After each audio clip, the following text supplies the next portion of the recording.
She left for work on a Monday morning. She kissed her husband goodbye. She told her daughter she would be home by 6. That was the last time anyone ever saw her. No accident, no crime scene, no body, no note, just gone. Her car was found 3 days later, parked perfectly on the side of a highway. Engine off, keys still in the ignition. Her coffee still sitting in the cup holder, still warm. 3 years have passed since that morning, and to this day, not a single person can explain what happened to Sarah Millbrook. This is her story, and I have to warn you, the deeper you go into this case, the more disturbing it becomes. Sarah Millbrook was 34 years old. She lived in the quiet suburb of Portland, Oregon, with her husband Daniel and their 7-year-old daughter Lily. By all accounts, Sarah was completely ordinary, and I mean that in the best possible way. She worked as a dental hygienist at a small clinic about 12 miles from her home. She had worked there for 6 years. Her colleagues loved her. Her patients loved her. She had a routine. Every single morning, she would wake up at 6:15, make coffee, pack Lily's lunch, drop Lily at school by 7:45, then drive to work. She had done this exact routine 5 days a week for 6 years. Monday, October 14th, 2019, was supposed to be no different. Daniel remembered that morning very clearly when he later spoke to police. He said Sarah had seemed completely normal, maybe even a little happy. She had just scheduled a vacation for the family, a trip to Disneyland for Lily's birthday in December. She hugged Daniel before she left. That was unusual. He told investigators she didn't always hug him in the mornings. Not because their marriage was bad, but just because mornings were busy. But that day, she hugged him. He remembered thinking nothing of it at the time. Later, that hug would haunt him. At 7:47 a.m., security cameras at Lily's school captured Sarah's car pulling into the drop-off lane. Lily got out. Sarah waved. Lily waved back and ran inside. That footage was the last confirmed sighting of Sarah Millbrook alive. She never arrived at work. At 9:15 a.m, her clinic manager called her cell phone. No answer. At 10 a.m, she called again. Voicemail. By noon, the manager called Daniel, thinking maybe there had been a family emergency. Daniel had assumed Sarah was at work. He had no idea she had never arrived. He immediately tried calling her, straight to voicemail. He drove to the clinic. He checked with neighbours. By 2 p.m, he called the police. Officers initially told him that adults often go missing voluntarily, that they needed to wait 48 hours before filing an official missing persons report. Daniel refused to wait. He pushed, he begged, he told them about the Disneyland tickets, about Lily's birthday, about the hug that morning. Something about his desperation convinced him to start looking sooner. 3 days later, Wednesday evening, her car was found. It was parked on the shoulder of Highway 26, about 7 miles from Lily's school. The route made no sense. It was the opposite direction of her workplace. The car was locked. The windows were up. Her purse was on the passenger seat. Her phone was in the cup holder. Her coffee was cold now, but still there. There were no signs of a struggle, No blood, no broken glass, no skid marks. It looked like she had simply parked the car, gotten out, and walked away into nothing. What followed was one of the most exhaustive missing persons investigations Oregon had seen in years. Detectives combed through her phone records, her emails, her bank accounts.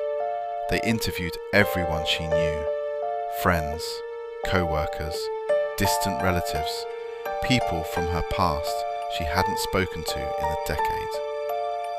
What they found, or more accurately, what they did not find, was deeply unsettling. There was no second phone, no secret email account, no hidden social media profile, no unexplained withdrawals from the bank, no secret relationship, no affair, no debts, no gambling problems, no addiction. Investigators described Sarah's personal life as, quote, almost unnervingly clean. There was simply no reason at all for her to disappear voluntarily. But here is where it gets strange. Phone records showed that at 8:23 a.m., about 36 minutes after dropping Lily at school, Sarah received a phone call. The call lasted 4 minutes and 12 seconds. The number was traced to a prepaid burner phone. The phone was purchased with cash 3 weeks earlier at a gas station in Salem, Oregon, an hour south of Portland. The gas station security cameras had been broken for months. Whoever called Sarah that morning did not want to be found. After that 4-minute call, Sarah's phone went completely silent. No outgoing calls, no texts, no data activity. The last location ping from her phone placed her exactly where her car was found, on the shoulder of Highway 26. She received a call from an unknown number. She drove to a remote stretch of highway. She parked her car, left everything behind, and disappeared. No one saw her get into another vehicle. No cameras captured her on foot. Sniffer dogs tracked her scent to the edge of the tree line beside the highway, and then lost it. Like she had simply ceased to exist at the tree line. In the 3 years since Sarah vanished, 3 main theories have emerged. None of them have been proven. All of them are terrifying in their own way. Theory 1. She was being coerced. Some investigators believe the phone call that morning was not from a stranger. They believe someone Sarah knew, possibly someone from her past, had been threatening her. That this person had leverage over her, something she was hiding. And that on that Monday morning, they called to tell her it was time.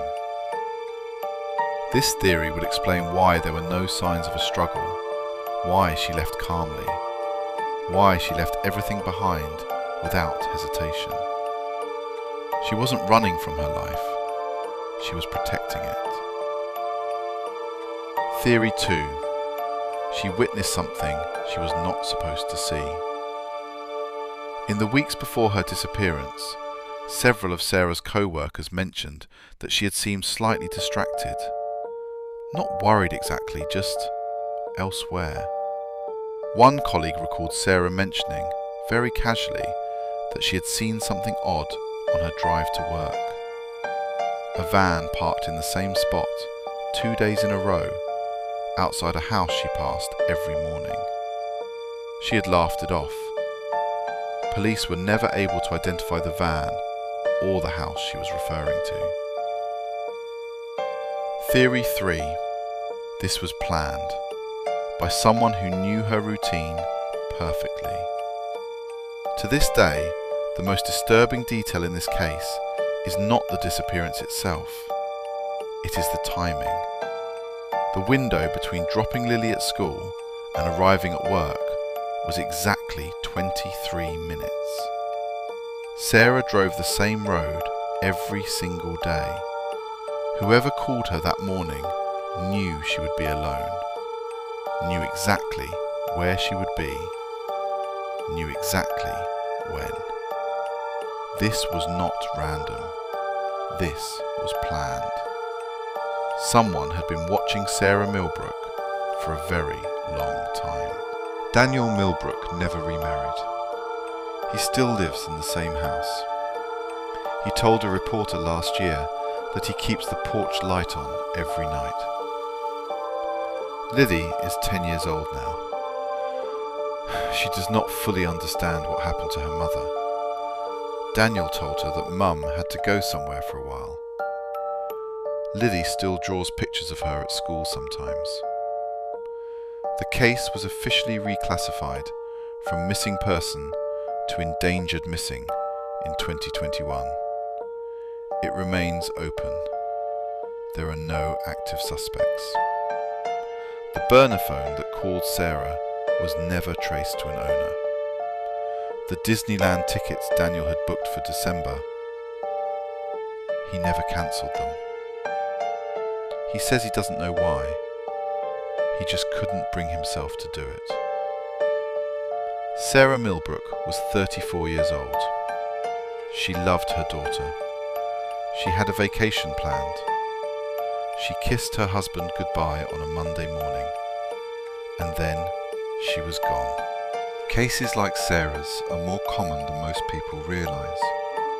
Every year, thousands of people vanish without explanation. No crime scene, no farewell, no reason. Some are eventually found. Some choose to disappear and are never looking to be found. And some simply remain a mystery, a question with no answer, a door that never opens. If you know anything about the disappearance of Sarah Millbrook, please contact the Multnomah County Sheriff's Office. And if this story kept you up tonight, if you were lying in bed right now, replaying that phone call in your mind, wondering who was on the other end, then you understand exactly how Daniel feels every single night. Thank you for watching Untold Mysterious TV. If you are brave enough, there are more stories waiting for you on this channel. Subscribe so you never miss one, and leave a comment below. Have you ever heard of a disappearance in your town that was never explained? I will see you in the next one, if you dare.